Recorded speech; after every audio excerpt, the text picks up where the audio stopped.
Alright, hello and welcome back to politics. Although, I call it politics. And so we go back to this idea of you being the good cop and me the bad cop. Okay. Right? But the institution of police is a corrupt and bad one, right? Yes. Meaning the good cops, following along with orders are in fact the bad guys, and the bad cops, going against the grain, against the institution, are the good guys. So Meaning I'm the good guy. Every time I say I'm a bad cop, that should imply that I'm the good guy. Okay. Right? Yes. So I'm taking back this podcast for the good guys. Okay. Both you and the listeners can get fucked. Right? Last week we released an hour and 20 episode. Yes. And the problem is we've been going for too long. So Avatar was 2 hours and 20, Ant-Man was like 2 hours. Yeah. But I feel 1 hour 20 is too short. Okay. So I'm taking it back. Okay. We have to at least hit an hour and a half. Okay. An hour and a half. Yes. Okay. And I'm doing this for the good guys. Okay. The listeners that want an hour and a half. Okay. The bad guys are the people who want it short. The bad guys who want like a 10-minute thing. I'm sick of you. Alright. Yeah. Beef with the listeners. Yeah. You are like the good parent, or like the fun parent that lets, and the listeners are the kids who get to do whatever they want with you. But when it comes to me, I have strict rules. At least an hour and a half. Alright. So let's get into it, right? Cool. So just some cleanup from last week. And so I know this is going to be a long episode because if you look at my notes here, right? Oh, yeah. The cleanup is it's 3/4 of a page. Yes. The news is a page and a half. Yes. The context is a page. Yeah. My thoughts is half a page about the movie. So it's been a big week for news. Yes. All right. So anyway, last week I said that weed should be legalized, but something I forgot to mention is that the people who are currently in prison for weed crimes, so like either possession or dealing, they should be released from prison and given a full pardon. Yeah. Because what I was saying, if we're gonna legalize this and people are gonna be able to sell weed, Yeah. so we can't have people in jail for Selling weed. right? Yeah. So yes. Yes. Just something I thought I should mention. Fair enough. Anyway, last week we were speaking about Renfield, Yeah. and I was taken aback at Nicholas Holt's English accent. Yes. So I went back to check.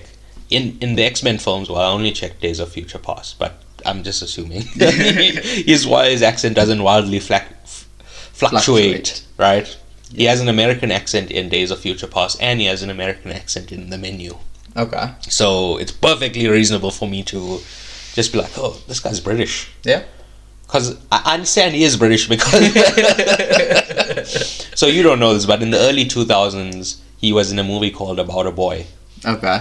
And every time I see him, I think, oh, that's the About a Boy. And in that one, he has an English accent, but I haven't seen him do an English accent in years. At least 20 years. That's why I was like, yeah, but anyway. And you mentioned something called Elon time last week. Yes, that I did. What you were saying didn't initially make sense to me, like in the moment, but as I listen back, it kind of makes sense now, right? Yeah. This guy says like a new project is coming in 6 months, but it'll actually take 2 years. Yes, Right. pretty much, yeah. At any other company, this will be called over-promising and under-delivering, Yeah. right? Yeah. It suggests that you don't have a good understanding of your team and the work that they're doing to constantly not know how long something should take. Like, Yes. understand if you make a miscalculation once, Yeah. or you're trying to do something new, so you don't know precisely how long it's going to take. But if you've been managing projects for a long time, you should have a good understanding. You shouldn't just be saying bullshit like this, right? Makes sense to me. Yeah. But somehow Elon and his Sims have found a way to rebrand this obvious corporate failure into a fun joke called Elon time, right? It's yeah. Anyway, Fair enough. back in we are talking about the Twitter Blue subscribers. Yeah. So you were absolutely right, and I was absolutely wrong. Oh. Right? You said it was 28 new subscribers for Twitter Blue, and I said 220 something. Yes. So this comes from Travis Brown, who's a software developer in Berlin. He tweeted, well, I saw another tweet, like breaking down his tweet. So nice. Yes, Okay. but he's the main source if you want to go, check it up, right? Okay. So it says of the 420,000 legacy verified blue checks, so it's not exactly 420,000, but it's, they're giving a round number, right? Yeah. About 320 signed up for Twitter Blue, and around 290 got rid of Twitter Blue as of the first day. So this was just on the first day. We don't know.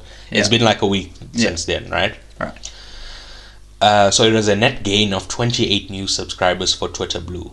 So the number I was thinking of was 28 times $8, which is $224, which is the amount they got, not the number of subscribers. Yeah. Right? And to be fair to Elon, that's only the legacy checkmark. So people who used to have a blue checkmark, that's the people being counted here. Okay. They're not counting like a person without checkmark that's now signed up for one. Right. I don't know how that would be checked, or the number to get the number. Yeah. I'm sure the API has some sort of way to list it, but either way, I just don't have that number in front of me, right? Although I have to assume that it's a low number, because if it was like a very large number, he would have bragged about it. Yeah. Right. Right. So the fact that he hasn't said anything, makes me feel as if though it's probably a low number. Yeah. Yeah. But anyway, so an update to the story, right? The legacy checkmarks for accounts with 1 million and more followers are being re-added. Oh. So like Stephen King, yes, he tweeted a screenshot that's like, I did not pay for this. I did not pay for this. Why is there a blue check on my profile, right? Yeah. Which, that's how you want to advertise. You want people to be viscerally upset when you give this thing you're trying to sell, right? People will recoil in anger and be like, I did not. I have to publicly say I did not. Right. But anyway, so I don't know how it's going to move forward from here, but we'll check in. Yeah. We'll update this next week. Potentially. Yeah, we'll see. As for the cost of the Starship, I said it was 3 billion. Okay. So the source for this is Musk himself, but it's actually only an estimate. Yeah. So it says the SpaceX CEO said 2 years ago that it would cost between 2 billion and 10 billion to develop the hardware needed to track millions of miles across deep space. Okay. Musk said Saturday he now believes the cost will come in on the low end of the spectrum, probably closer to a 2 or 3 billion than it is to 10. He told CNN Business's Rachel Crane during an interview at SpaceX's facilities in Boca Chica, Texas. Okay. So we don't actually know. This could be 10 billion, it could be 9 billion. It's this guy is a notorious liar, so yes, it could cost $1. Who knows? Who knows? Right.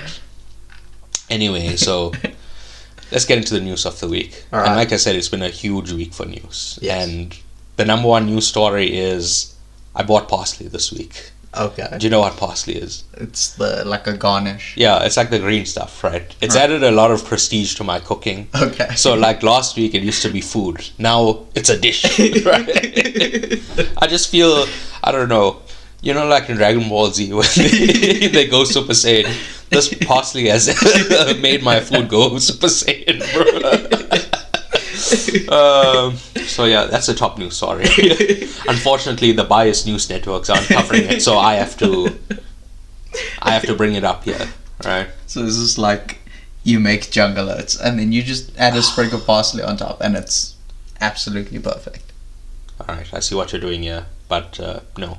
No, okay. I made pasta. Oh, nice. Okay. I made Alfredo. Oh, last night. Nice. And then I watched The Godfather. And how was that? Because I'm a racist. I just thought pasta, Italian. Or maybe the listeners are racist because they assumed that I watched The Godfather because it was Italian. Maybe it was this. I thought good food, good movies. Although I've already said that. Yes, it's unfortunate that I already admitted it, but maybe it's the listener. You outed yourself, then backtracked. All right. But anyway. So this week, Tucker Carlson was fired from Fox News. Oh, Do you know who that is? yes. So he was the most popular host on, news. Yes. There's an audio medium, so you can't see it, but I'm doing air quotes on my fingers, right? He's Fox News. They went to court and they argued that they're actually an entertainment network. Oh. So and they can't be judged by the quality of their news. yeah. Oh, they can't be judged by the standards of news because they're an entertainment network. Right. Okay. So they basically they can just say whatever, right? Okay. So do you know who Bill O'Reilly was? No. So he was a Fox News host in 2016, right? Okay. And he got Me Too'd before, Oh. because Me Too happened in 2017. Yeah. In 2016, this guy was outed for being a creep, Oh. and they fired him. Okay. And Tucker Carlson took over his show. Oh. And Bill O'Reilly, Okay. he's a right winger, but he's not like an out and out racist. Okay. Like a white supremacist. Yeah. Right? Tucker Carlson, his show has just been the white power hour for like 7 years now. Right? Truly just a despicable person. Yeah. So it's currently unknown why he was fired. It's being alleged that it was for saying misogynistic comments to female co-workers. Okay. I, however, think this is unlikely, as Fox News does not give a shit about misogyny. Damn. Right? Okay. They're an extremely right-wing network. Yes. They would much rather just fire the woman than, Then fire the main guy. Yes, right? Yeah. The theory, I think, is most likely is that this is over the Dominion lawsuit. Okay. Do you know what that's about? Can't say I do.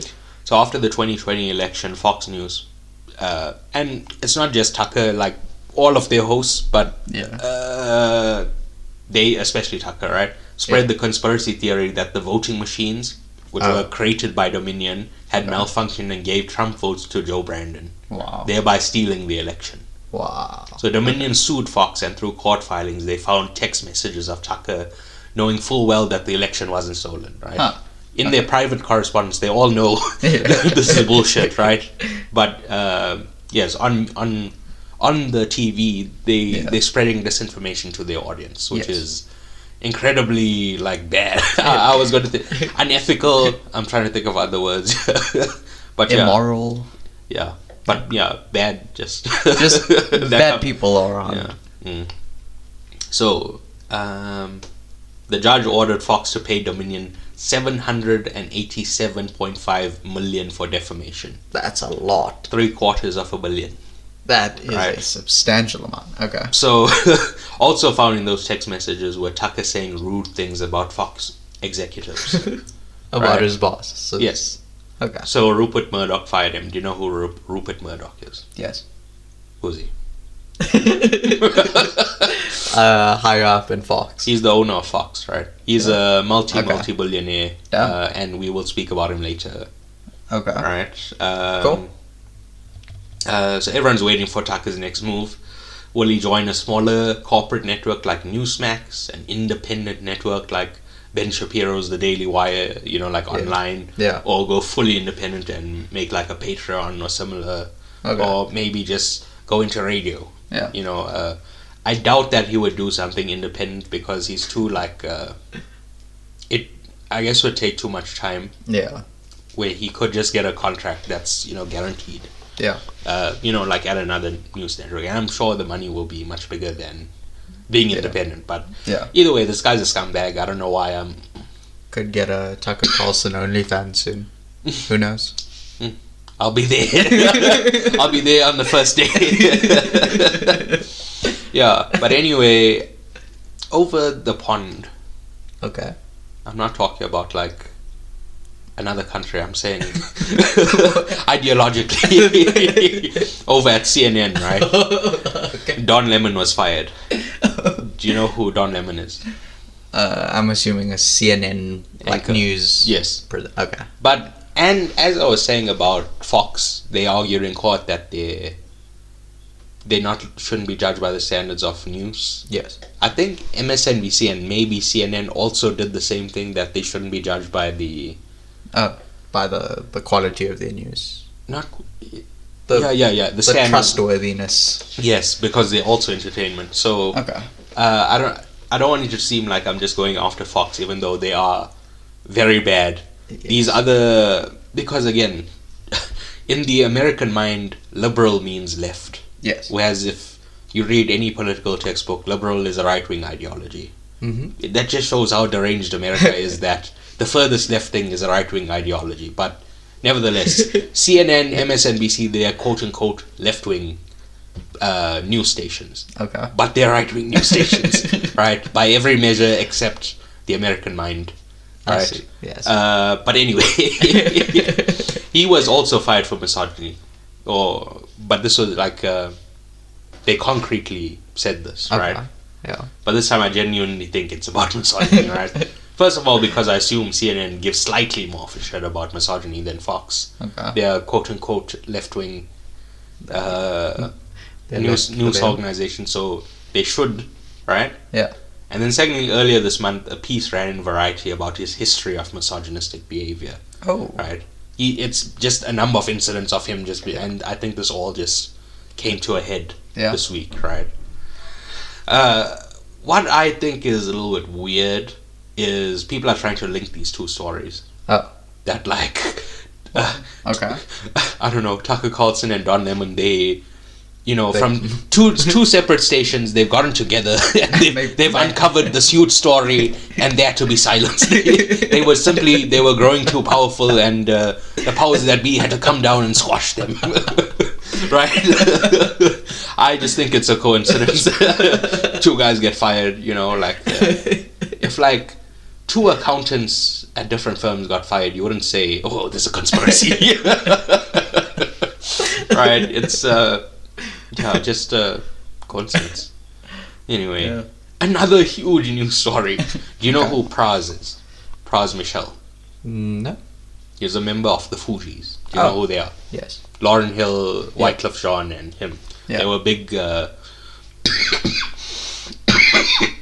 Excuse me.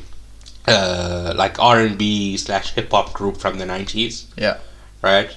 He was found guilty Wednesday of helping funnel money from $1 billion Malaysia scam into US politics.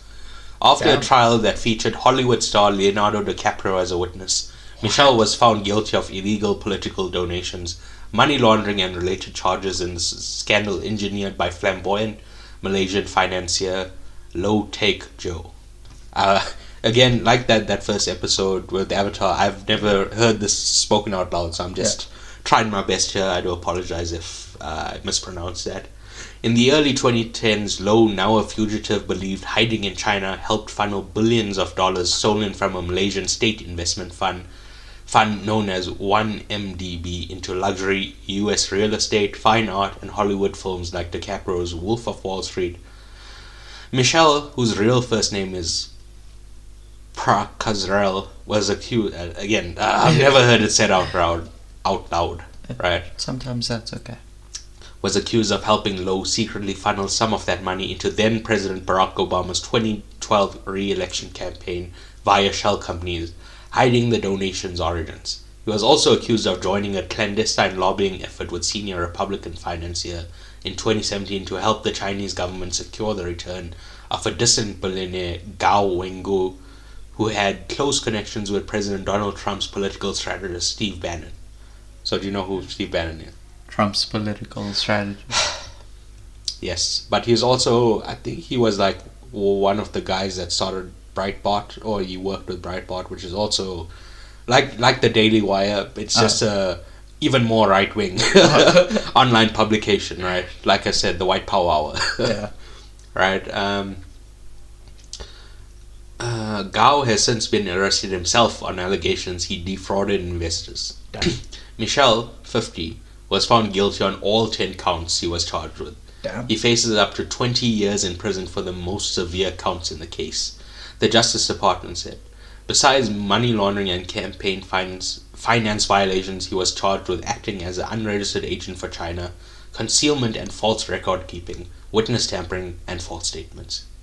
That's crazy. This sounds like a movie. That's what I'm saying. You know what? I heard this week. I was like, what the fuck is going on?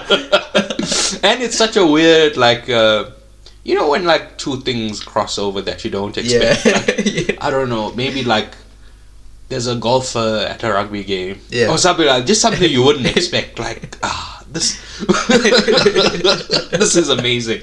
And so they made a song in the 90s called Ghetto Superstar. Yes. And there's a verse where Prowse was like, he's the president in that video and he's like getting money. And a lot of people were posting online. They're like, when people show you who they are, believe them.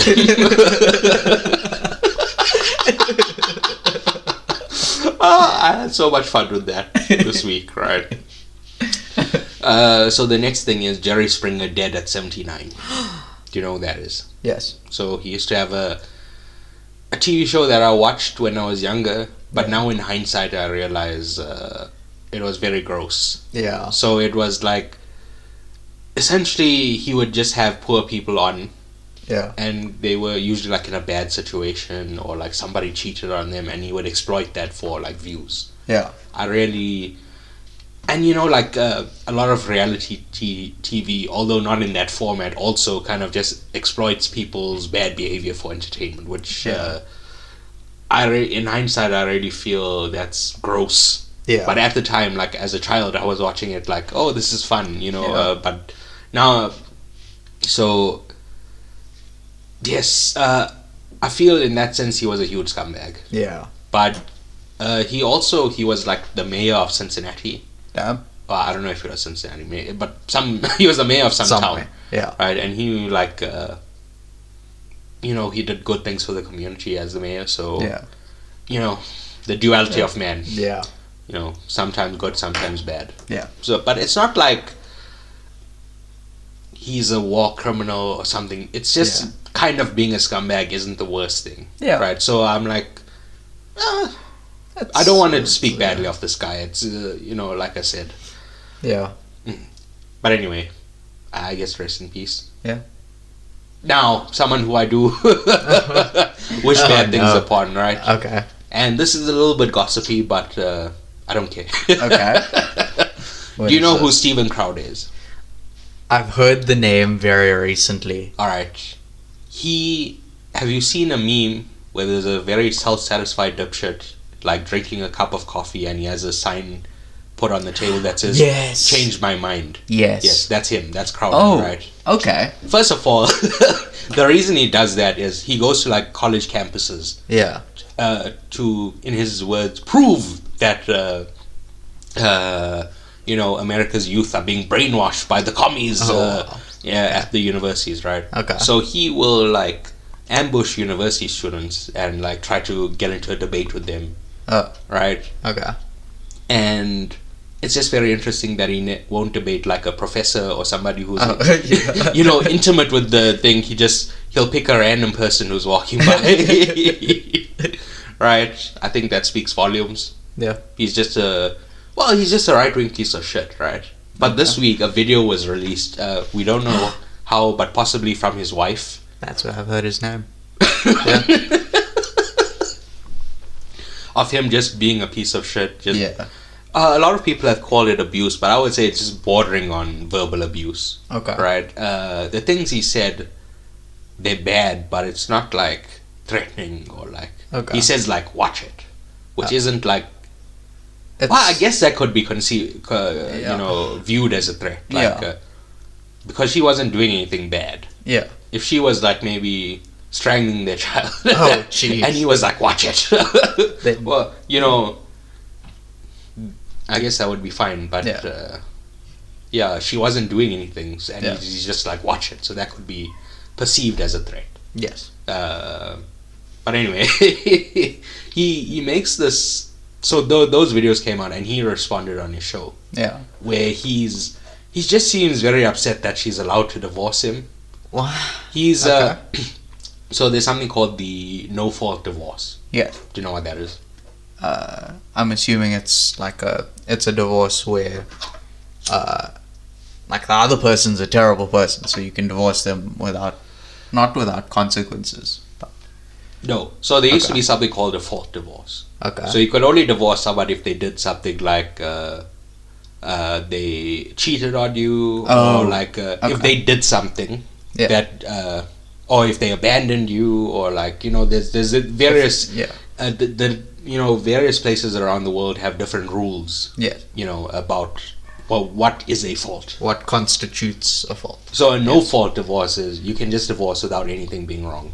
Okay. You can just be like, I don't like you anymore. I want a divorce. Fair enough. Because that sometimes happens. Maybe you made a mistake or whatever, right? Yeah. And he releases this video when he seems just so upset that she's allowed. He's like, so she can just do this, divorce me, and I'm not allowed to do anything about it. Yeah, this should like set up alarm bells in your head. Yeah. My wife is so upset with me. She wants to divorce me. I can't believe she's allowed to do that. Yeah, your first thought is she allowed to do that? Isn't there some laws to stop this? Not, maybe it's my past behavior that, caused this. Maybe I should change my behavior. No. The law is incorrect. Right. And another thing he keeps saying is the kids are not to blame for this. The kids are not to blame for this. Okay. Which, the amount he said it, I'm starting to believe that the kids caused this divorce. The kids were at fault for this. The amount of times he said it, bro. But look, I think he read that, like, somewhere that you're supposed to tell the kids it's not your fault. Oh. But for whatever reason, this dipshit is telling us. None of us thought the kids were at fault until you're supposed to take the kids and like make them understand there's just there's adults. Yeah, there's adult problems. That's why we're breaking up. It has nothing to do with you. Children might feel like they're a bad child and they cause the divorce. Yeah. Even if they've done nothing, just that's the child will. It's just how children are. Yeah, so you're supposed to go and talk to them privately so they understand. Okay. We as adults, or I assume adults, watch this show. Yeah. I can't imagine, but this is the thing. I've heard like 50s audiences, like 15-year-old kids. Oh. So I don't know. I guess he's telling those kids. It wasn't my kid's fault, but it could be your fault if your parents get divorced. Yeah, but anyway, he's just a scumbag, and I'm glad this happened. Fair enough. I was saying a few weeks ago, it's just simple math. Okay. When a bad thing happens to a bad person, that's good. Yes. Right. Negative times a negative. That if a good person got divorced, I'd say, oh, that's bad. That's upsetting. But he's a bad person, so and you would say, well, even though they go low, we should go high. We should be kinder and show a bit. Be the better person. Sorry, I can't. Not just that I can't. I won't. Both I can't and won't. Right. Sorry. Bye-bye, honey. Anyway, the last news story of the week. Okay. So a new trailer for The Flash dropped. Yes. I personally believe we should boycott this film. Oh, okay. So the star of this movie, Ezra Miller, who goes by they, them pronouns, has been doing some extremely problematic things in the past few years. Okay. Right? I've just listed a few, but it's definitely not the entire list. Okay. This is just to give you a brief overview. A taste to understand that there's something wrong here. Okay. Right? Yeah. So number one, in 2020, a video surfaced of them strangling a woman and throwing her to the ground. I remember that. Right? Yeah. That's enough for me. That one incident, it's enough. There's something wrong. Somebody should intervene here, right? Yeah. 2, in 2022, they were arrested in Hawaii twice within the space of a few weeks for harassment and assault. I remember that. Right? But it's... Yeah. Right? 3, they have been accused of grooming a minor. Jeez. Do you know what grooming is? Yes. So, you're not a pedophile. I guess... It's I would say it's like borderline pedophilia. So say you're like 23 or just any overage. Yes. And you see like a 16, 17-year-old. Yes. Well, I was going to say girl, but like Person. it can happen to boys, just anyone, right? Yeah. You see a 16, 17-year-old and you kind of like lead them on to believe that when they turn 18 you'll have a relationship. Yes. Which it's manipulative because Yes. kids don't, teens Yeah. don't understand the, you know, Not repercussions. the implications but of, yes. of what's happening here, right? Yeah. So it's not exactly pedophilia where you prey on a child. You wait for them to come of age, then And you, then yeah. right? So it's still, it's not like, so like I said, it's not rape. Sorry, it's not pedophilia, but it's still very gross. It's very very upsetting, right? Yes. So they've been accused of much more. I just wanted to provide a small sample so you know that this is not a good person. Right? Yes. The most recent information is that they apologized for past behavior and are currently receiving treatment for a mental health crisis. Okay. So I want to bring up the right wing accusers of doing cancel culture, and they're like, well, nobody can ever come back. Once you're cancelled forever, right? Yeah. And I do believe that this person can have redemption, right? Okay. But they have to receive treatment, or Yeah. well, so you know what we've been saying these past few weeks. I don't believe in prison. Yes. Prison perpetuates the problem. It doesn't solve the problem. Yes. So this person shouldn't be locked up in like a prison, but they should be sent to like a mental health facility where they can get the treatment they need, and they're far away from like the general public. So like these assaults, the strangling, Yeah. these don't happen. Yeah. This person is clearly a danger to people around them, right? Yeah. So they shouldn't be allowed, into the public. They should be in a mental hospital, getting Yeah. the treatment that they need, so they can get their life straight before they interact with the public again. Makes sense to The me. fact that the star of a huge movie is it's a minor problem. it's very gross, right? Yeah. I will not support this, Okay. but once again, you probably will because you also scumbag. But Okay. yes, I won't be here one day, and then you Just go on an Ezra Miller binging spree. yes, you'll do an episode on The Flash, and you'll have Harvey Weinstein as a guest. Oh, gee. Oh, my goodness. Right, I'm the only one holding this, holding our morals in place. If not for me, if 1 week I don't show up, we're falling apart. Yeah. Anyway, so that was the news of the week. Okay. There was actually a lot more, but I Trimmed it down a little bit. yeah, even though I was reclaiming it for the good guys, I'm like, well, it doesn't have to be that. But anyway, context for the movie. Context. And now this is very interesting because there was a bit of a mix-up, listeners. We both did different movies for this week, right? So I did The Evil Dead Rise. So I guess I'm just gonna chat about The Evil Dead. Then we'll switch over to you for the Other one. the Pope's Exorcist. Oh, yes. Right.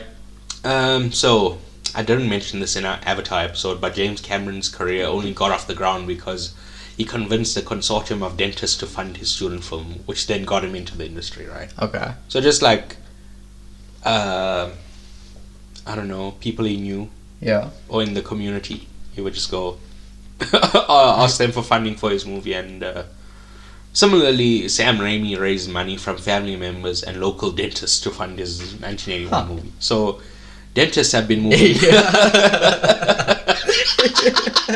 It's like the Knights Templar. Like there's been a secret cabal of dentists who have been funding movies. Behind the scenes, they're the puppet masters of the world, the dentists. Right?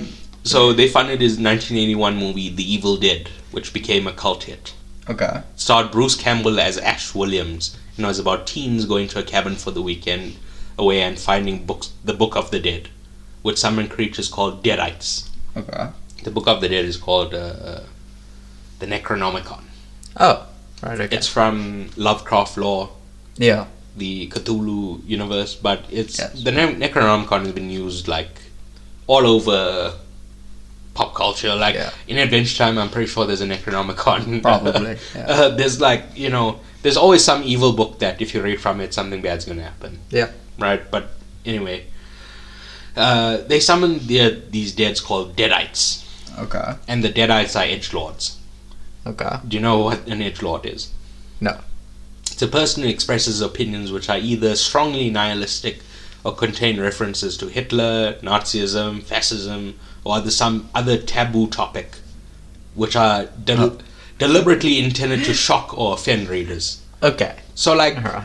I guess like trolls are a subset of edgelords, Yes. right? They're trying to shock and offend you, right? Yeah. And then they take pleasure in people being shocked or upset about the shocking and upsetting thing they said. Yeah. So it's like, I don't know.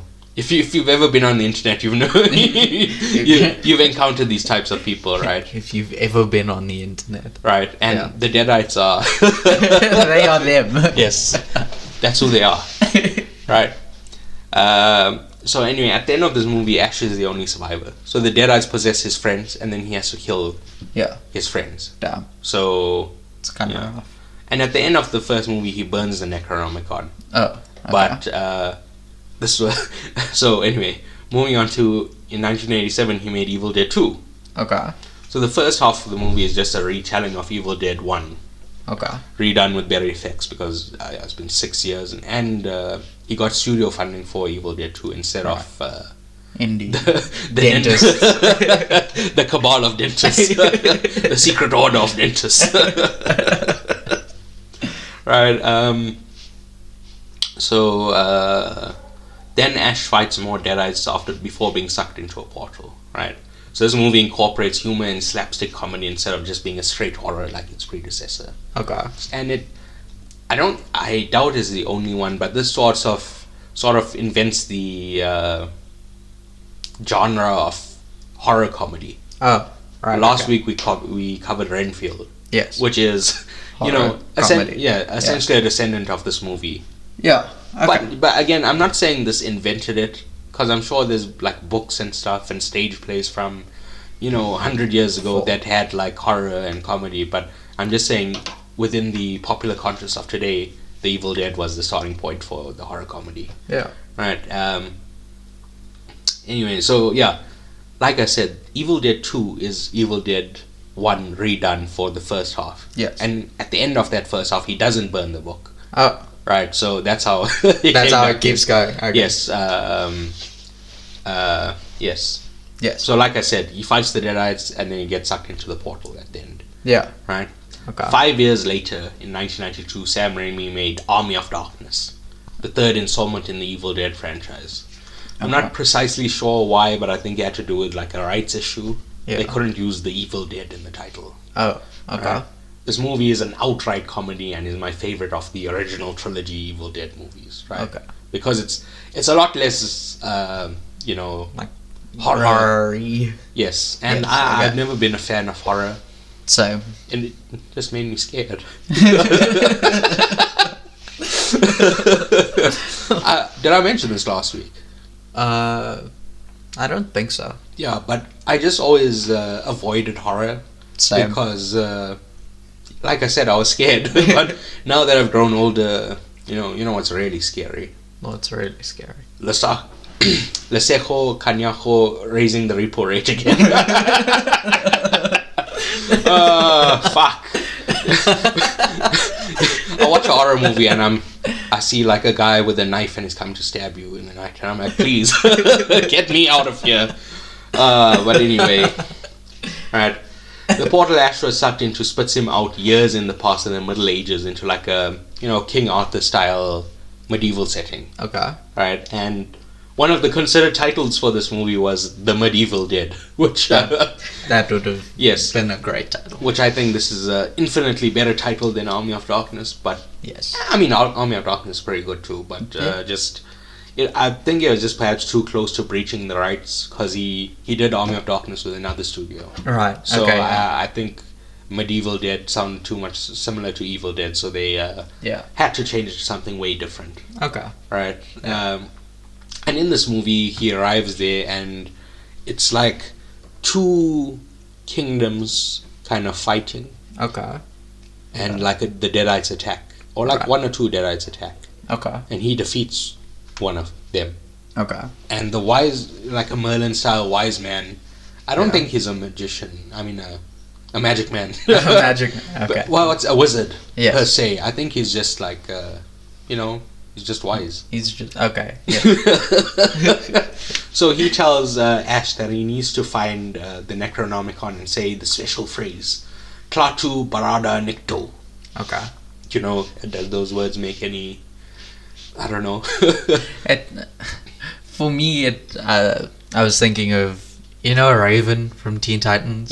Azarath Metreon Synthos. It sounds very similar to that, so I'm assuming it's like Latin or something. No. Damn. It's from The Day the Earth Stood Still. Oh. It's a movie where like an alien comes from space. Yeah. And to activate his robot, he says the words Klaatu Barada Nikto. Oh, no. And for whatever reason, Sam Raimi used it in Evil Dead to activate the book. Okay. Right? So he goes into like this haunted forest to go find the books, and he encounters 3 books and has to choose the right one. Alright. Which he does, but unfortunately he forgets the last word of the phrase. Oh, wow. And an evil copy of Ash called Evil Ash is created. Right? Wow, very creative name there. Evil Ash. Yeah, so original Ash goes back to the kingdom, but Evil Ash is created in the forest. Yes. And Evil Ash,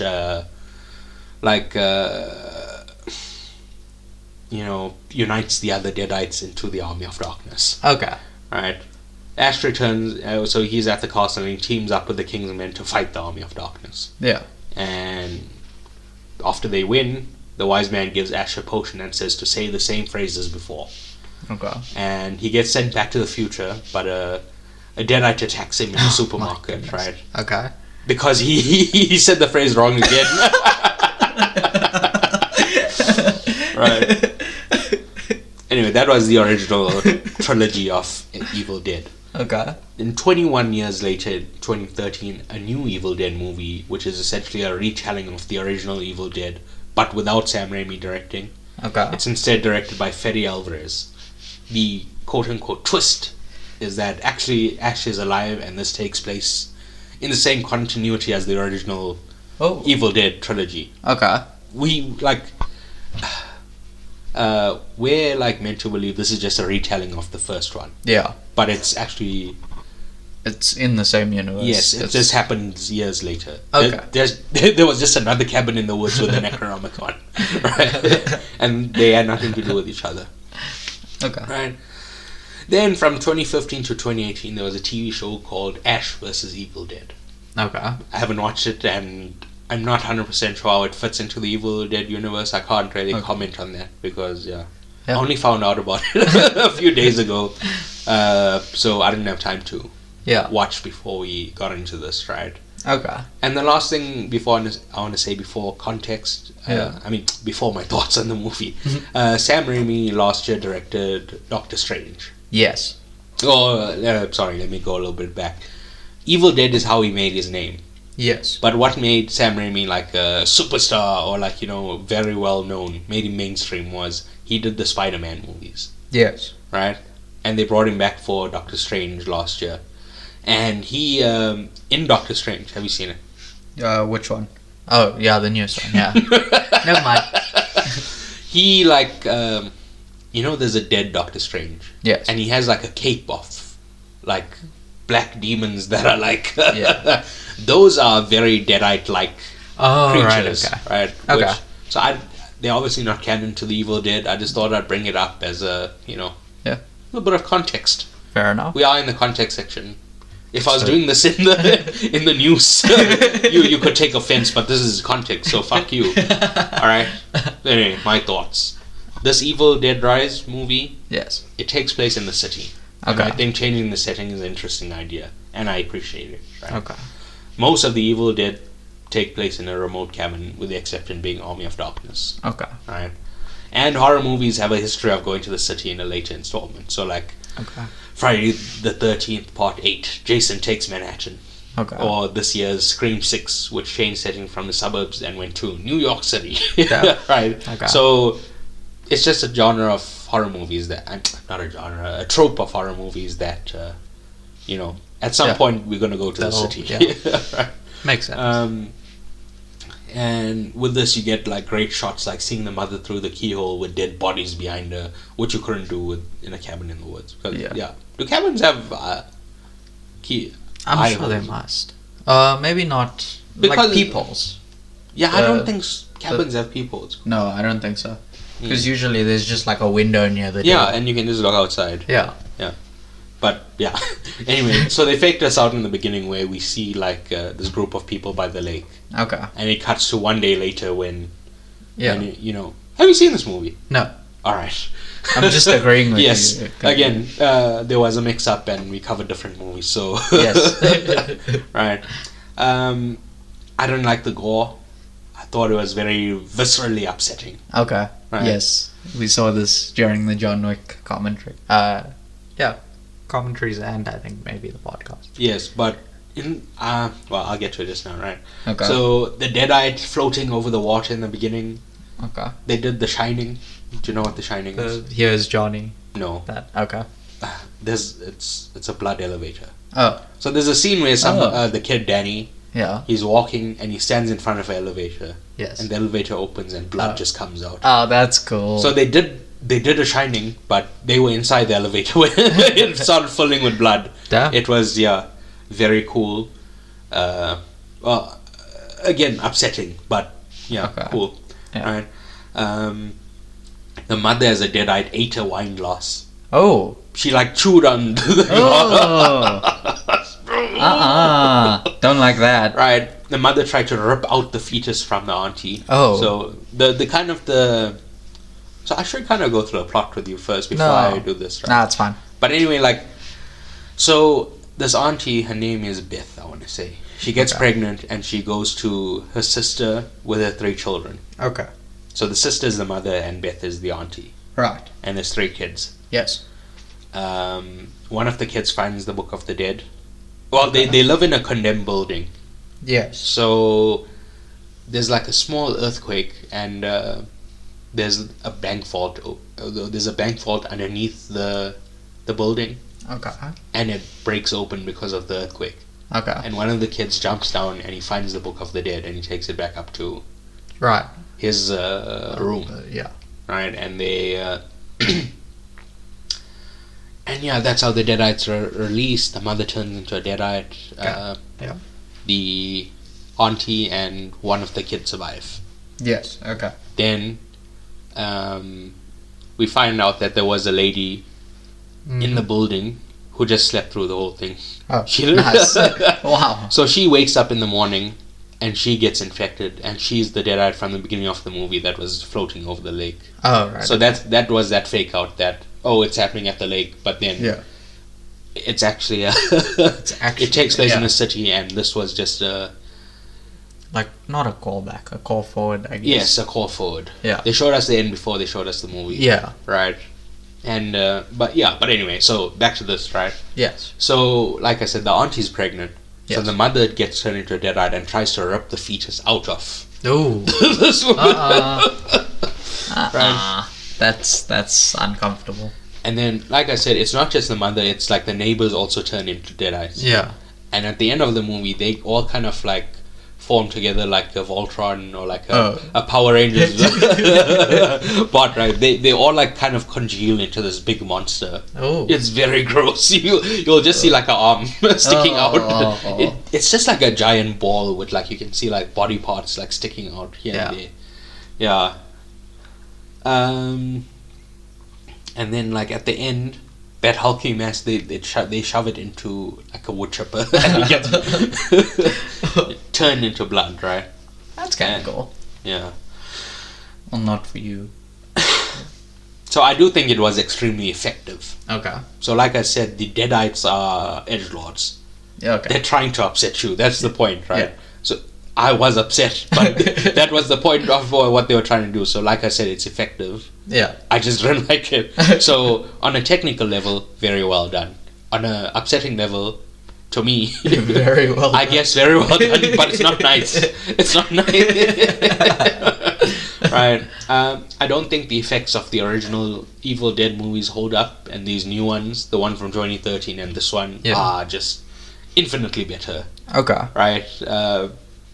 Yeah, it just, new technology makes it possible to do more. Yeah. But yeah, so all these things I've mentioned, the effects way better than Yeah. the first couple.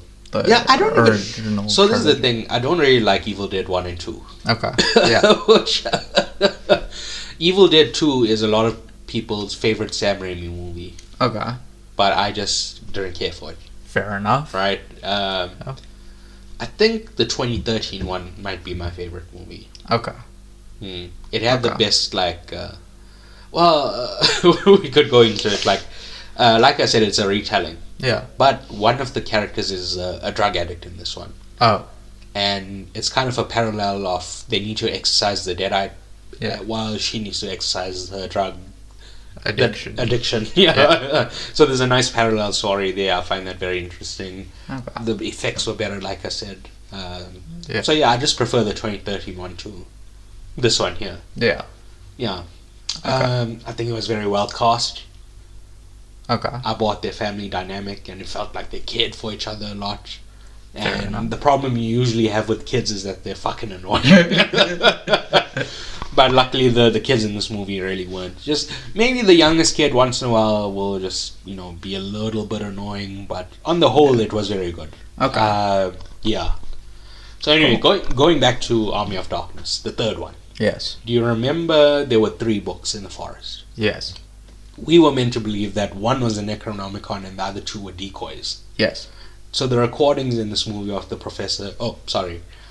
When he found the book, he also found, like, recordings from this professor. Like, okay. Right? Yeah. Which is what, like, activates the Deadites. Which Okay. I think that happens in the first one as well. Okay. Like, they play a record play off Of a this- professor from yeah. years ago who tried to unlock the secrets of the Book of the Dead. Yeah. And then that activated the book, which, yeah. But anyway, It's very tropey. yeah. Like, it happens a lot. So the recordings in this movie of the professor tells us that all 3 are volumes of the Necronomicon, Okay. right? So one Necronomicon was from the original trilogy with Ash Williams. Okay. The second one was in 2013's Evil Dead, and this Okay. is the 3rd Necronomicon, Oh. right? Okay. So we've seen Nice. all of them, but the what was I going to say here? Is this like Oh. retconned in? I guess, yeah. Okay. Because, like I said, we were meant to understand in the 3rd one that the other 2 were just decoys meant to throw Yeah. you off. Yeah. But now, in hindsight, It turns out that it's... yes, yeah. they've retconned it, right? And we Okay. all need a different phrase to activate. Oh. So the Klaatu Brada Nikto, that was only for Ash's book. Yeah. They say a different phrase in this movie. I can't remember Nice. what it is specifically, and I'm pretty sure they use a different phrase in the Evil Dead 2013 as well. Okay. But yeah, I thought that was a very interesting idea. Okay. Yeah. Well, I'm not exactly sure how it works, but I think the Necronomicon summons a demon, Yeah. and then that demon puts the Deadites in people. Okay. So I think Well, yeah, that makes sense. I think every Necronomicon has a different demon attached to it. Okay. Yeah. That's why we see different things happening in different movies. Like the Deadites in this movie, like I said, form together like a Power Rangers thing, which we've never seen before. And like just every Deadite movie has a different thing that they do. Yeah. Yeah. So yeah, those are my thoughts. Okay. I gave it like 7.5. Okay. So It's good. decent. Yeah. Yeah. Like I said, like in John Wick, Yeah. I guess a human doing something else to another human is just like cruelty for cruelty's Yeah. sake. Yeah. These are demons. Yeah, it's Okay, if they're yeah. doing upsetting things, it's like That's fair enough. They're yeah. demons. Yeah. Yeah, but anyway, so the Pope's Exorcist. Yes, the Pope's Exorcist. Now, before we get into this, I suggested the Pope's Exorcist because I watched the trailer a while back of Russell Crowe. Somebody says something to him. He's like, "You have a problem with me? You take it up with my boss, the Pope." That made me burst out into laughter, bro. You take it up with my boss, the Pope. Well, doesn't the Pope work for God? Why would you? Why not just take it straight to God? Why do you have to go to the Pope first. Well, I guess you can't talk to God directly. You have to talk to the Pope. Well, The Pope is God's emissary on earth, right? I guess. But you've got prayer to talk to God. Sure, but I mean, if you have a problem with Russell Crowe, you can't pray and be like, I hope this guy changes his ways. You could talk to the Pope and be like, fire this guy or something, right? Yeah. Yeah, but anyway, that's all I know about this movie. If someone has a problem with Russell Crowe, to take it up with the Pope.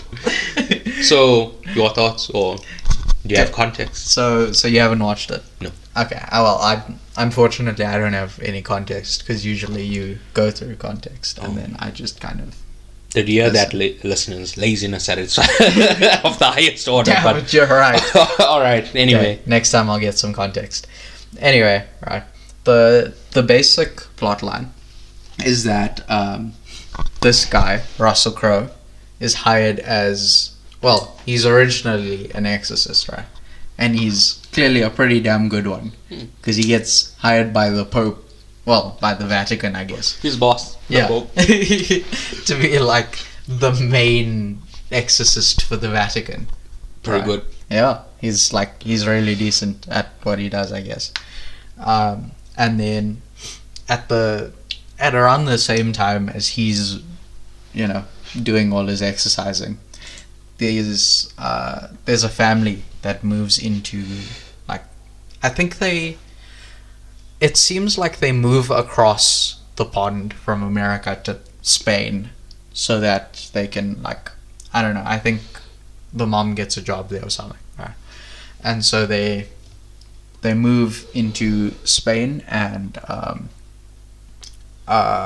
they, like, there's these weird things that happen, like, as usual in a horror movie.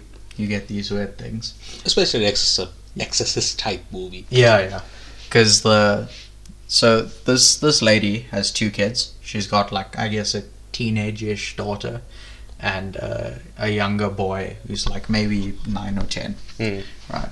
And we find out during the movie that this boy was in the car when his dad crashed the car and got Killed. skewered. Oh, Jesus. Yeah. Listeners, he's putting 2 fingers to his chest as if to show where the pipe went through. So, yeah, anyway. So yeah, he was like, he had this really traumatic experience, and he became mute after that. Yeah. Right. Yeah. Not good. Yeah. Yeah. Pretty sad. It is. Yeah. So then, when they move through to Spain, this boy gets possessed, right? And so he seizes.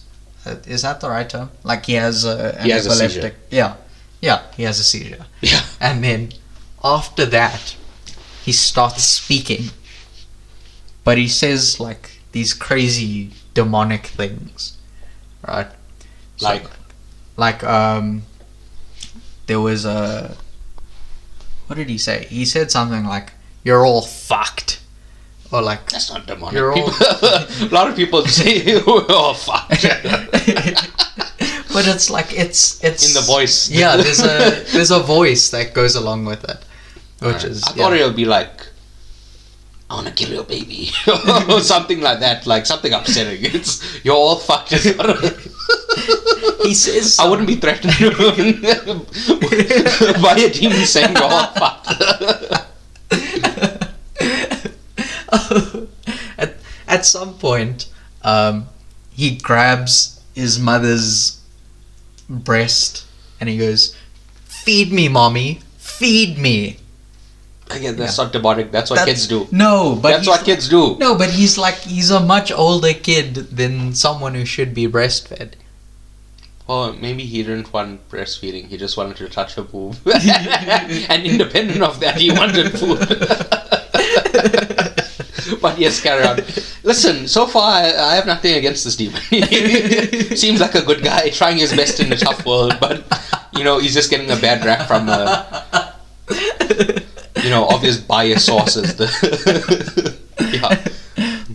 So anyway, the Pope then sends his exorcist, like his personal exorcist, for when the Pope gets possessed. Wait, the Pope gets possessed? No, he doesn't. Oh. I'm just saying, you know, if you've got like a personal exorcist, you probably get possessed a lot. That's true. It's like, you know, you get a bulk deal. Yeah. Instead of like, not a bulk deal, like, instead of hiring a tuxedo, you buy a tuxedo because you know you're going to be doing it a lot, so, or using it a lot, so yeah. Well, but maybe not the Pope, but he just knows, like... He knows other people need to be exorcised. He just knows that there's demons around. Yeah. And, yeah. Yeah. So, yeah. So the Pope is a good guy too. Yeah. I'm conflicted. Two good guys on either side of this conflict. So is Russell Crowe the bad guy? No, Russell Crowe is also... Well, we'll see. So far you've described something bizarre to me, but carry on. So Russell Crowe is sent to these people, and pretty much the whole movie, so the movie is like an hour and a half long. Oh. It takes like... Pretty good. Yeah. Evil Dead Rise is also hour and a half, so... Oh, nice. I love in and out, you know? Yeah. Yeah, it was maybe like half an hour of setting it up, and then the whole rest of the movie, so like an hour, is just fighting against this demon, and then like... also a kind of important thing is that he meets another priest. Mm-hmm. I think his name's like Tomas or something, right? And they go in and try to exorcise this kid, but the demon is like, he plays these mental games where like even though they haven't told him anything, he knows all the past sins they've committed. And so he uses that against them to, I guess, not be exorcised. Alright, can I just say what I'm thinking? Yeah, sure. So the Pope sent Russell Crowe and that other guy, old Tommy Boy, Yeah. to do cancel culture on this, on this poor demon. Then he brings up their like, have you ever seen a tweet that's, "This you?" Yeah. So they'll take a screenshot of your previous tweet that contradicts what you're currently saying and say, "This you?" The demon this you. Russell Crowe. Exactly. So, yeah, but there's nothing wrong with this youing somebody. This you somebody, right? It actually proves that the other person is a hypocrite, right? So once again, the demon's done nothing wrong. I think this is just, listeners, and I know earlier in this I said I was a racist, but it seems somebody is racist against demons on this podcast and in that movie. Yeah, but carry on. So anyway, they have like a fight against the demon, and they exorcise him. Yeah. They killed my man. Yeah. My good friend, the demon. Your good friend demon. I don't know if he had a name. He might have had a name, but I don't know if it was mentioned. Yeah. Wow. But yeah, that's interesting, listeners. He couldn't be bothered to find out the name of the demon. That's interesting. He knew Russell Crowe's name. He didn't know the demon's name. All right. Carry on. So anyway, into my thoughts, right? Yes. I thought it was pretty meh. Like, okay, Russell Crowe and Peter D'Souza Fahony, I think his name is. That's Thomas. That's Thomas. No, he's the kid. Oh, okay. Yeah. So they're like, I guess they're kind of like the two main characters. Russell Crowe is really good. Oscar winner Russell Crowe. Yeah. I do think he's good. Yeah. Yeah. And the kid, I don't know if it was like the makeup, and I'm guessing like other effects like voice modulation and that kind of stuff. But his facial expressions as well were really good. Like, for a child actor, I think in real life he's like 10 or 11, maybe 12. But he's like Jim Carrey level face mask. Yeah. He's He's the really mask. Yeah, you're just telling me more and more on this demon. He's also the mask. No, the kid, yes, Okay, yes, he's also the mask. It's like it's classed as a horror movie, but I don't really find it scary. It's got a lot of like regular horror tropes that like it's like a lot of, you know, when you've got someone that's like, you think they're dead or you think they're like asleep, I guess. Yes. And then they do their eyes wide open very quickly. It's got a lot of that kind of Cliche. Yeah, it's a very cliche movie where they just use a bunch of horror tropes that I didn't really enjoy, or like I expected them, so I wasn't scared by it at any point.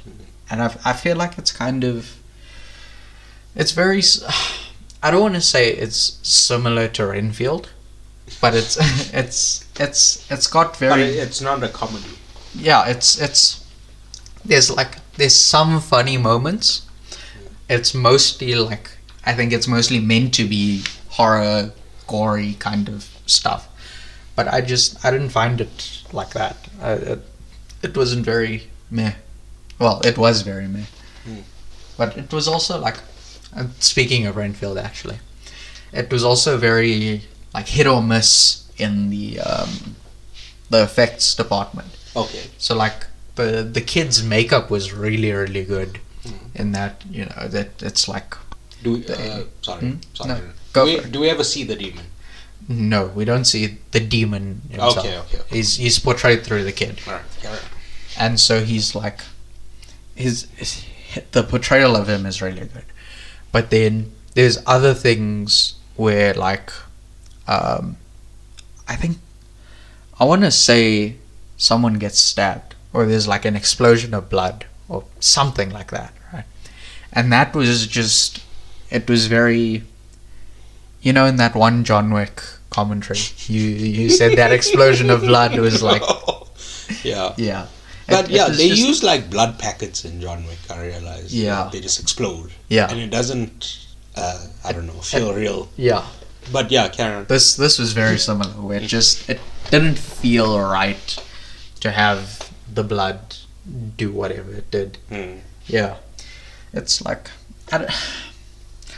in terms of a rating, I'd give it maybe like a 6, possibly a 7, but like right now I'm leaning towards 6 because I didn't find it interesting. But that's just, you know, my opinion. Alright. Yeah. Can I rebuttal? Go for it. Listeners, that was the most biased review I've ever heard. He found it boring. And it's probably because the main character was a demon. His anti-demon bias is out. It's unreal, listeners.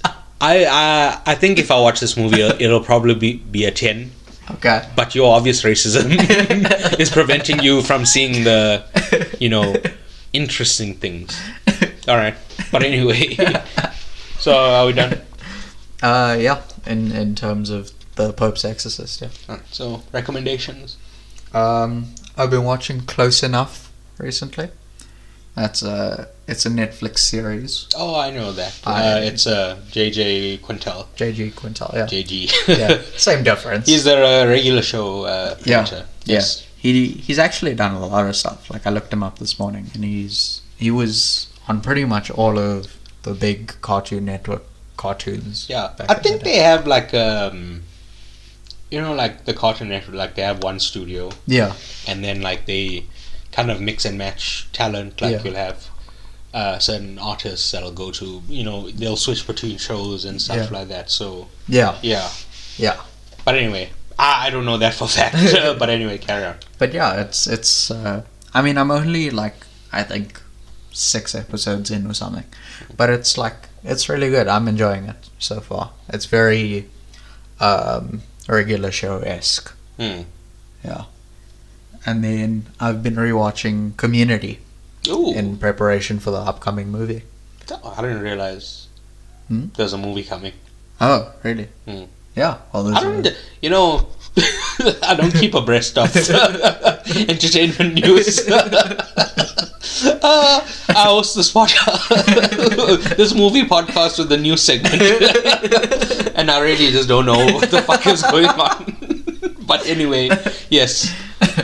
So yeah, well, it was one of the tropes of Community, 6 seasons in a movie. I remember. Yeah, so they've now done the 6 seasons, and they finally they confirmed the movie last year, but it's like speculative release now is roughly like end of this year or beginning of next year. Oh.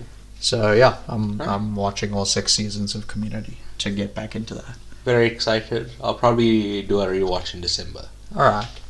Alright? Yeah. That's it for my recommendations. Alright. So it's been a big week of watching shit for me. Oh, nice. A huge week. Cool. Right, so one, I watched so last week we watched Renfield, right? Yes. So the cop in that movie, Yeah. Awkwafina, Yes. she has a TV show called Nora from Queens. Oh, okay. Season 3 came back, or Season 3 started this week. Okay. Yeah. Good. It's funny. Okay. I laugh. Nice. Okay. Yeah. Yeah. It's like a 7. Okay. It's not like outstanding, amazing, but it's fun. Yeah. Okay. And then we get to Succession. Okay. So it's in its final season, and we spoke about this a few weeks ago. I only watched the first 5 episodes and then I stopped. Yeah. So I watched the rest. Okay. Outstanding show. Okay. A lot of people have this as their number 1 Okay. TV show. Yeah. I'm not 100% sure where I have it, but it's certainly top 5. Okay. It is unbelievable. Okay. And earlier we were speaking about Tucker Carlson being fired Yeah. by Rupert Murdoch. Yes. Succession is a satire on Rupert Murdoch. Oh, nice. And okay, I'm gonna sound like a fucking idiot. Okay. Like a few weeks ago you were saying, oh, they're gonna take that out of context. Yeah. They're gonna take this out of context. Okay. At least you know. I never thought of Murdoch in that way. Okay. I just consider him like a billionaire, and like all billionaires, they have a outsized influence in politics. Yeah. Using their money. Yeah. They buy off senators and presidents, wherever they give their money, and they'll support them, whatever, right? Yeah. But watching the show, I realized, oh yeah, Murdoch is like a singularly evil, like a special type of evil, right? Okay. Rupert Murdoch owns Fox, Yeah. like we were saying, but Yes. he also owns like a bunch of different publications around the world, in Australia, England. Okay. So he has like a media empire, Right. and yeah, so he spreads fake news and right-wing bullshit to, hundreds of millions of people. Yeah. So yes, he is like a singularly evil guy, Fair as enough. opposed to like a regular billionaire who's just buying off politicians. Yeah. Yeah, I mean they're both evil, but he's like He's extra evil. extra. The Mario mushroom. Yeah. he took the evil mushroom and he became 2 sizes more evil. That's him. Yeah, but yeah, just outstandingly well written show. Okay. Like they'll set things up that you don't like. You only realize like 10 episodes down the line. So there's a guy in the company. His name is Mo. Okay. Well, they just refer to him as Mo. Okay. But we know his name is Richard Lester, Okay. and we just Oh. Hold on. Yeah. right? Okay. So it's never like explicitly said, right? Up until there's a trial. Yeah. And at the trial, they want to know if these people knew about this guy being a rapist, right? Yeah. Okay. And then like, so there's a character who's clearly Bernie Sanders in the show. he's the guy who was grilling them in like a Senate hearing, Right. and he like pulls out an email and he's like, why did you refer to him as Mo? So if you had no idea, why did you call him Mo? And he's like, I don't know. And he's like, because it's Mo Lester. Right? His surname was Lester, so they call him Mo to make him Mo Lester. And they set that up 2 seasons before. Right? it's such an unbelievable payoff, bro. Yes. Now, there's a huge spoiler for this week. Okay. So, I think I'm going to spoil it for you. If I say fine. Alright, so listeners, if you don't want Succession spoilers, Skip forward 20 seconds or so. pause the pod, go watch Succession and come back. That Right? works too. So, the main guy dies. But, Okay. look, and I've just seen people this week shocked that, like, how does this happen? And he dies on a plane. Oh. So in the, like, poster for season 4, there's a plane. Yeah. And I just saw tweets of people saying, so that's what the plane meant. Or, you know, like, bro, from the first season, it's been set up that this guy has health problems and he's on the verge of death. And then in the final season, he dies. That's such a shock. How crazy is that? That's just called good writing, folks. There's a setup and there's a payoff. Right? This was not a shock at all. If you just paid attention again, that first batch of episodes, he goes to hospital. Yeah. Right? And you're meant to think, okay, he's gonna die soon. Yeah. And the show is called Succession, meaning someone at some point he's gonna die and he needs to be succeeded. So in the final season, the fact that this guy dies is not a shock at all, right? It's because I didn't watch that episode and I saw some tweets that were like, I can't believe that just happened, you know, something like that. But it's like, that's fairly obvious it's gonna happen. That's where this was going. But anyway, yeah, the suits in the show are outstanding. Every time I see somebody, I'm like, oh shit, that's a sharp suit. Oh fuck. Yeah. It was just me going, oh fuck, what a suit. If there was like a mic in front of me every episode. Yeah. And yeah, so writing, the suits, and the acting has been out of this world. Okay. So the only thing I would say is it has a very like muted color palette. Okay. So it's just like black, grey, brown. Yeah. You know, there's no like colorful, because the cinematography is still good. They get like very good shots. Okay. And it's kind of filmed in the same way as a mockumentary. Okay. So like Veep. Yeah. It like there's camera zooms and like crash zooms and like yeah. Cool. It's like I said, it's HBO's flagship show. Yeah. A few weeks ago, it's so excellent. It's I think there's 4 more episodes. Okay. Oh, actually, one came out last night. Ah. I just haven't watched. I woke up and you came over. But yeah, there's another thing. Oh, this guy, he was telling him something. This guy's name is Cousin Greg. Okay. He's not part of the core family, but he's He's a cousin. He's a cousin. Yeah. Right. And this guy is lecturing him about Nero and like Rome. Okay. As he's talking, Cousin Greg is like, "That's not IP I'm familiar with." The show is so funny, dude. It's unbelievable. So I mentioned Veep. Yeah. All right. So do you know Armando Iannucci? No. So he makes very good political satire. Okay. He made a British TV show called The Thick of It. Okay. Which very good. Although I do find it's like, I said there's like certain movies and shows where a lot of the humor comes from somebody just shouting swear words or like something like that. Yeah. That show was a lot of that. Alright, okay. So I didn't really like that aspect of it, but it was a very well written show. Okay. Then he makes a movie called In the Loop, which kind of finishes off the TV show. Right. And there's a guy, his name is Jesse Armstrong, Uh-huh. who worked on In the Loop. Okay. Anyway, the next thing Iannucci does is he moves to American politics and he makes Veep. Okay. And Jesse Armstrong also writes on Veep. Yeah. Jesse Armstrong is the head writer for Succession. Right. So he, he's worked with great people in the past. That's what I'm trying to say. Yeah. Right. And yeah, he's learned from the best. And this is certainly a very, very good show. Okay. Next, well, we've been going through, I said blank checks. Yeah. Danny Boyle series. So last week I watched Trainspotting, Okay. which I'm T2 Trainspotting. Okay. the sequel. Oh. And oh, it's okay. pretty good. Okay. I didn't like original Trainspotting that much. Okay. And a lot of people say that's his best movie. Well, some people say it, but yeah, I really enjoyed the sequel much more.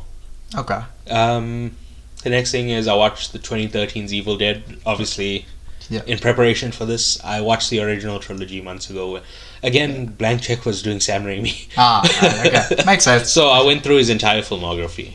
Yeah. So I had that in my mind. I just had never seen 2013's Evil Dead. So I watched it this week. Excellent movie. Gave it an 8. Okay. I think Yeah. it's my favorite of the all the movies. Yeah. 2013's Evil Dead.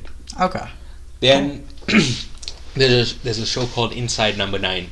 Okay. You know, we were speaking about anthology shows. Yeah. So like Black Mirror, Yeah. Love, Death and Robots. Yeah. Inside Number 9 is also a anthology show. Okay. Every episode is set in its own universe, but it's a more comedic Oh, okay. thing instead of like Black Mirror, which is A little very bit upsetting. more serious.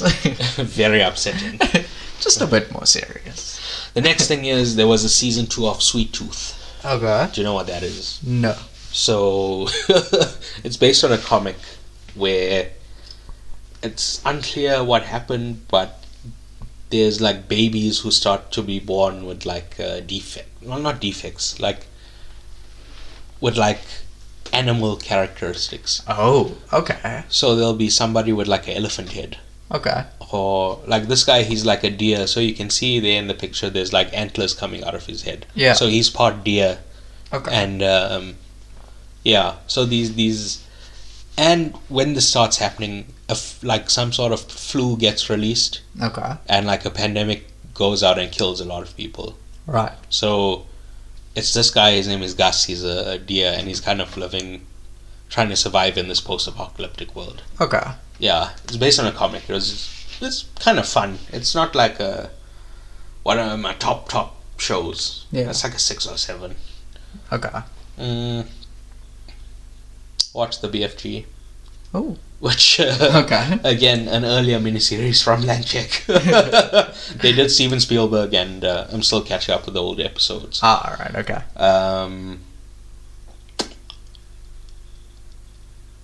Also, I watched yesterday Oh, the final Danny Boyle film, okay.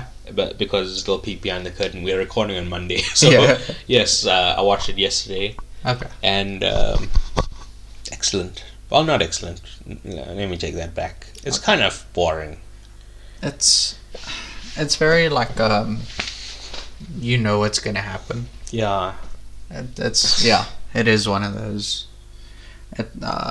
It follows a very similar format to a lot of other movies. Yeah, I just gave it like a 7. Okay. It was down the road. It was good. It was well acted. Yeah.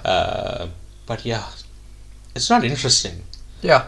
Fair enough. because like you say the premise and that's it. Well, I don't know where to go with it. Yeah. Yeah, but anyway, I like the Beatles. Yeah. I've been thinking about some of their songs. I haven't listened to it. Just it plays in my mind from time to time. Like Hey Jude, for example. Bro, I don't know. You know, like when a guy gets rejected from a girl. Yeah. And he's like, I didn't want you anyway. Right? Or, you know, like something like that. Yes. That's not what's happening here. Right? But Jude is not that good. Well, let me take that back. He is good, right? But when I've seen him in big games, Yeah. so like the Chelsea game, Yes. Chelsea are rubbish Yes. right now, right? Yeah. And they beat Dortmund in the Champions League. Yes. And Bellingham dropped a huge stinker. Yeah. Then a few weeks later they played Bayern, and I watched him again. They lost like 5-0. Yeah. He, again, just a huge stinker. In big matches he goes missing. Yeah. So I don't know. I don't know if I would have him. Okay. But we're not getting him anyway. So Yes. regardless. Okay. Cool. But yes, actually the main song yesterday, and See, this is That the thing. other one. It's playing in my mind, so it's not like if or like Spotify or whatever. I can look at the name. It's my brain doesn't have a screen where I can just look at the information. Yeah. It started playing in your head, and you looked at me, and you were like, "Yeah, you know this one, right?" So yeah. Also with the Spielberg miniseries, I watched Lincoln. Oh, okay. Kind of underrated. Okay. Well, I think he won Best Actor. Oh. At the Oscars. Daniel Day-Lewis. I was gonna call him Daniel Plainview, which was his character in There Will Be Blood, right? But he's very good in Lincoln. Okay. Spielberg has tried to make this, historical drama a few times. Yeah. He made Amistad. He made Saving Private Ryan. He made what's the other one? That other one. Yeah. War Horse. Oh. Yeah. Yes, War Horse. He made Schindler's List. Yeah. The Color Purple. So like he loves doing these historical dramas. Yeah. And I think Lincoln is very. Maybe no, it's not his best one because Saving Private Ryan is his best one. Yeah. But yeah, it's pretty good. It's like an 8 out of 10. Okay. I liked it a lot. It's pretty decent. The next is I watched The Lost City. Okay. Oh, this is going very long. Yeah. But a little bit. yeah, it's kind of underrated. Sandra Bullock, Channing Tatum movie from last year. Okay. I've been meaning to watch it and just finally got around to it. Okay. Yeah, I thought it would be rubbish. I thought what I thought yesterday would be. Yeah. No, it's the opposite of yesterday. Instead of being a cliche, it's it's all like new, Yes. original, fun stuff. yeah. I really thought The Lost City was pretty good. Okay.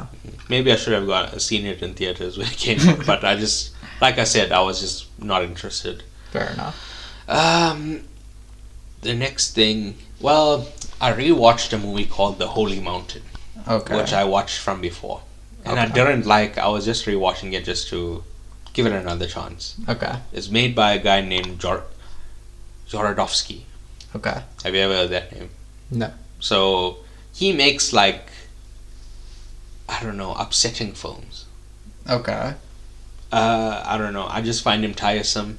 Okay. I don't know why I rewatched The Holy Mountain. I never liked it the first time. I didn't like it this time. And then, but like, I wanted to watch his movies. Yeah. So I watched El Topo, Okay. which is the movie prior to The Holy Mountain. Yeah. And they're very similar. He kind of only has like 1 or 2 moves. Oh, nice. Okay. So yeah, I was gonna go through his filmography, but after I watched those first 2, I'm like, and those were apparently his best 2. Oh no. So I'm like, oh no. I find this guy so uninteresting. He clearly thinks he's much more interesting than he is. Yeah. Yeah, I'm not gonna watch the rest of his bullshit. Fair enough. But yeah, that's it. And yeah, because it's been a long weekend, and Yeah.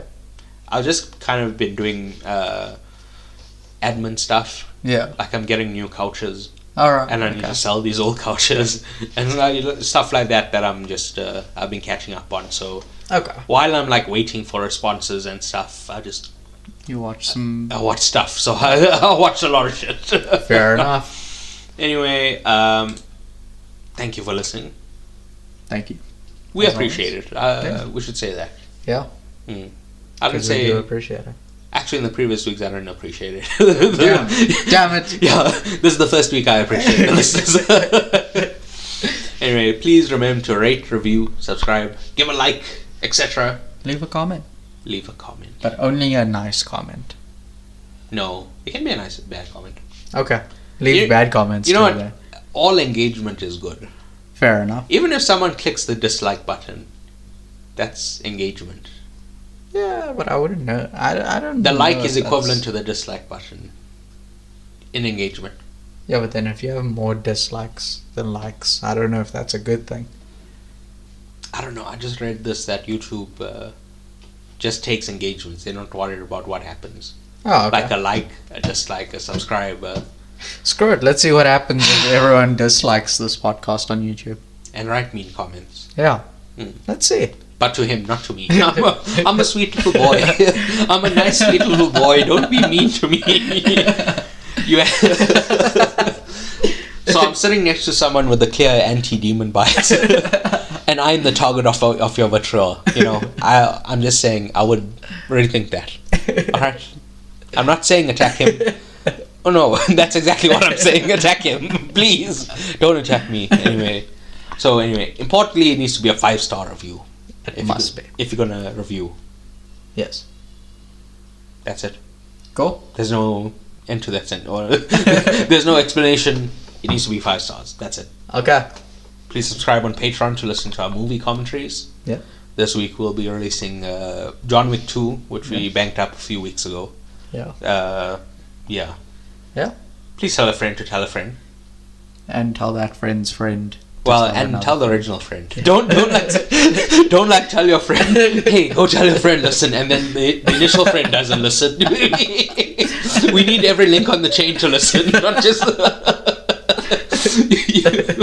Yeah, you, your friend, and that person's friend. 3 people listening, not you and that person's friend, right?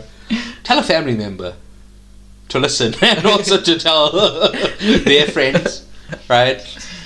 Oh, I found a new avenue. Okay. Tell a friend to tell a family member.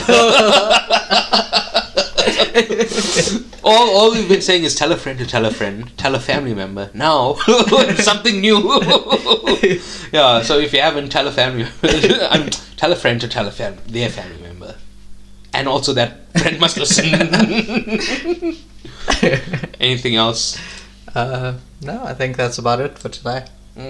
Alright, well, au revoir!